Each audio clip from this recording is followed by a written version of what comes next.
Today, many people are asking whether the ongoing conflict between Israel and Iran has biblical significance, especially with prophecies like those in Book of Ezekiel chapters 38 and 39, often called the War of Gog and Magog. But before we conclude anything, it's important to understand the context of both Scripture and the current events unfolding around the world.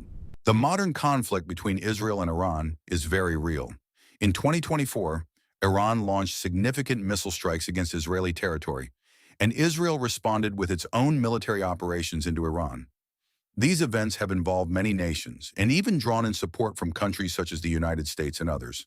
This is part of a broader and intense Middle Eastern crisis that has been ongoing since 2023. Some people point to the fact that Persia is mentioned in Ezekiel's prophecy and say, look, Persia is Iran today, so perhaps what we see now is prophecy coming true. It's true that in Ezekiel 38, Persia is listed as one of the nations that will come against Israel in the end times. And indeed, ancient Persia corresponds with the region of modern-day Iran. But here's where many Bible scholars caution us. The details in the ancient prophecy don't exactly match what is happening today. For instance, the prophecy describes Israel as dwelling securely, living in peace without walls, when this invasion occurs. In the modern era, Israel is not living in complete peace. It continues to face ongoing threats and conflict. Scholars argue that because Israel is not dwelling securely in peace, the current conflict cannot fully satisfy the specific scenario described in Ezekiel. It's also important to understand the purpose of Bible prophecy. Many teachers emphasize that biblical prophecies are meant to strengthen our faith, to warn us, and to call us to spiritual vigilance, not to make us anxious every time a war breaks out. Jesus himself warned that there will be wars and rumors of wars and encouraged his followers not to be alarmed when these things happen, because they are part of the human story and not necessarily signs that the end has immediately come. Another point is that the prophetic language in Ezekiel, names like Gog, Magog, Meshech, and Tubal, were originally written over 2,500 years ago and reflect ancient terms for peoples and regions known at that time. Translating them into direct modern-day nations can be complicated and uncertain because we don't always know exactly how those ancient names map to modern countries.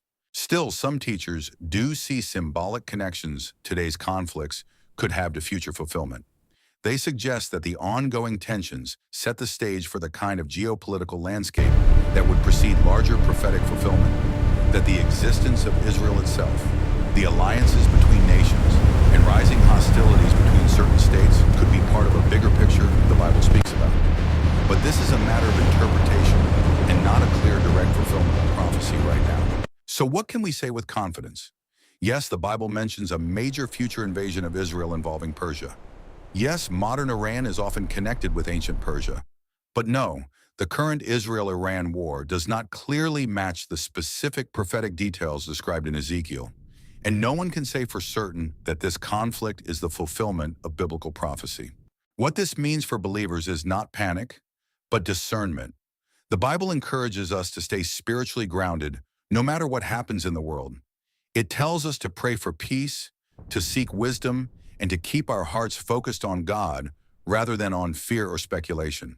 In the Scripture, we are reminded that conflicts and wars have existed throughout history, long before the Bible was written and long after. The Bible does speak of final events in the last days, but it also warns that no one knows the exact time of their fulfillment except God. We are reminded to live faithfully, to love one another, and to be peacemakers in a world filled with tension.